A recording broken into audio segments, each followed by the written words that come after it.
My mom calls them vampires. If you hang out with somebody and you leave feeling drained and like not fulfilled, they've like sucked you of all your energy because you're an energetic, amazing person, which my parents tell me. I don't know if that's true. So I feel like I've stopped hanging out with so many vampires. I mean, I have some, but I'm related to them.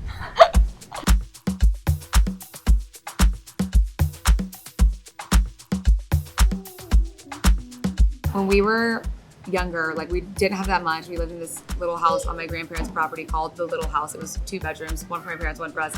And for some reason, there was a massive mud pile in the backyard for like a year. And we found entertainment in that every single day of the week. And like we would play in it in our dad's t-shirts all day, just throwing mud at each other. We would like brag to our friends about it and they were like, wait, what? It was like the best memories of our lives. When it got taken away, we all cried. It was like a funeral. That's just like a sweet memory to me because anytime I feel like I can complain about anything, I'm just like, remember whenever you just like were so excited to play in a freaking mud pile and now you're like, don't get that on my shoes. I'm like, check yourself. You know what I mean?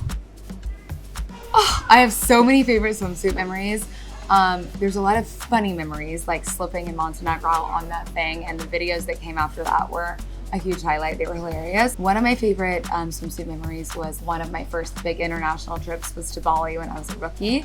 And it was so surreal to fly through Hong Kong and then to Bali and the journey and to get to this insane part of the world that I've never been to. And just feeling so blessed that I was a rookie and I was shooting with Yutsai, and that was such a special memory. Bali was like my own day. It was just about me and I felt so special and loved by everybody, and the photos were amazing. I think a lot of my memories also come from like my family's reactions, like everyone crying and screaming and they're like, oh my God. And like my grandmother like going to Barnes & Noble like the day it comes out and she's like, where is it? And like she goes every day until she sees it and then buys all the copies. It's just those things that make me so proud that like I'm making my Louisiana peeps so happy. It makes my heart happy. I've dealt with rejection a million times over and I know I will again in my life forever. I feel like empowerment to me is just dealing with the rejection, moving on, keeping a positive attitude about it. And then it's so much more worth it and empowering when you get the final yes. With SI Swimsuit, you know, I went to open casting call, I waited for hours, I did the whole thing. And I was with a modeling agency and I was like, why is this my avenue? I could totally go into the New York office and go to a casting. But it was more empowering to do it through that channel because it was more rewarding whenever I got that yes. And it was also rewarding because in the modeling industry at that time, I was getting a ton of no's. And then MJD gives me a stamp of approval and everyone's like, oh my God, now we want to work with you. And I'm like, I'm empowered.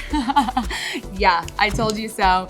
I feel like I used to think that like being strong is like I can do everything on my own. I don't need anybody's help. I've got this.